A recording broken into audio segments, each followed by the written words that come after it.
सासू माँ की नई सहेली।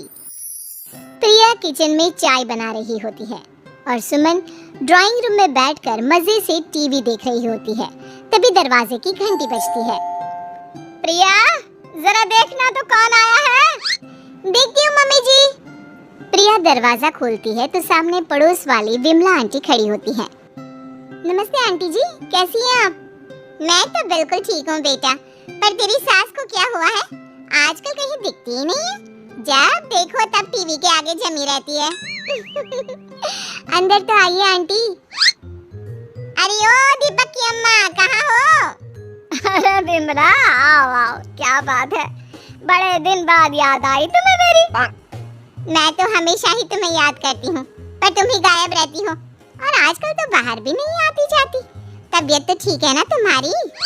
अरे तबीयत को क्या होना है, इस उम्र में तो कुछ ना कुछ लगा ही रहता है। मेरी छोड़ो, तुम ये बताओ कि क्या चल रहा है गली मोहल्ले में। तुम गली मोहल्ले की छोड़ो, चल तो तुम्हारे पड़ोस में रहा है। तुम्हारी नई सहेली आई है। मेरी कौन सी नई सहेली? मैं तो यहाँ बस तुमसे बातचीत कर लेती हूँ, या फिर बाजू वाली शर्मा की बहू से दो चार बातें कर लेती हूँ। इसीलिए तो कहा कि तेरी नई सहेली आई है। अब कोई पड़ोस में आया है तो बात तो होनी ही है। कम से कम इसी बहाने हमारा भी एक ग्रुप बन जाएगा। फिर सब मिलकर अपनी बहुओं की शिकायतें किया करेंगे। दोनों हंसने लगते हैं।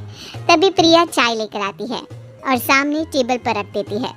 दोनों चाय पीती हैं और बातें करते हैं। चलो मैं चलती हूँ, अब कल मिलते हैं। राम राम।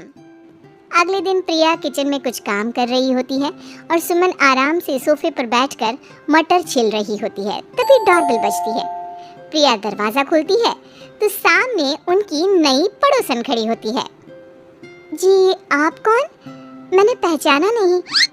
नमस्ते बेटा, मैं शारदा, आपके बगल वाले घर में अभी 2-4 दिन पहले ही शिफ्ट हुए हैं। ओह अच्छा अच्छा अच्छा, नमस्ते आंटी, अंदर आइए ना आप। देखिए तो मम्मी जी, आज कौन आया है। इतना कहकर प्रिया किचन में चाय बनाने चली जाती है। नई पड़ोसन को घर पे देखकर सुमन थोड़ा हैरान हो जाती है। नमस्ते बहन जी, मैं शारदा, आपकी नई पड़ोसन। अच्छा अच्छा, आप हैं हमारी नई पड़ोसन। आइए आइए, और बताइए कैसी हैं आप? जी बिल्कुल ठीक हूँ।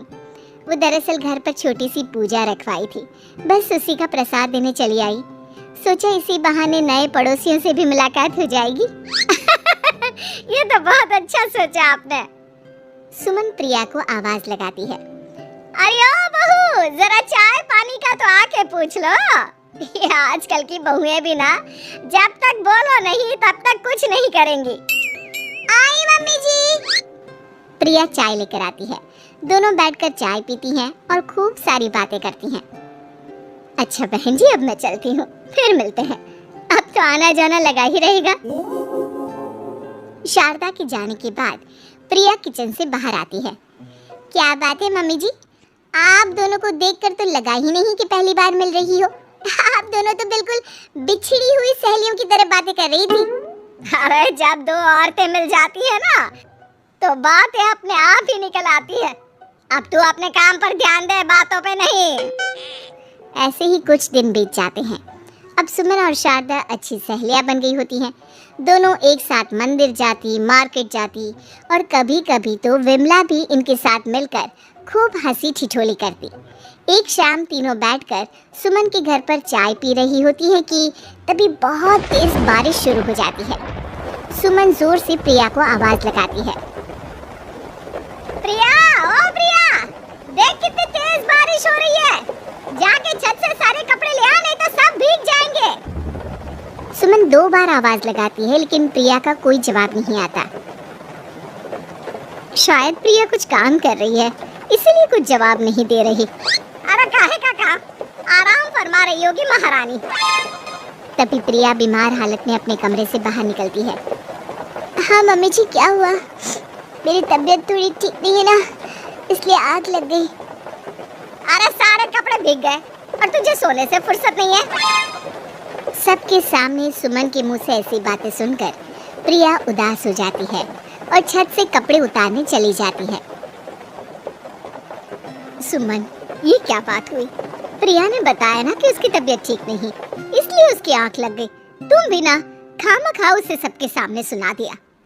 अरे आप नहीं जानती शारदा जी, कुछ बहुएं ना बहुत आलसी होती है, घर का एक काम नहीं करना चाहती। ऐसा नहीं है सुमन, तुम्हारी बहू तो बहुत प्यारी है, तुम्हारी सारी बात भी तो मानती है।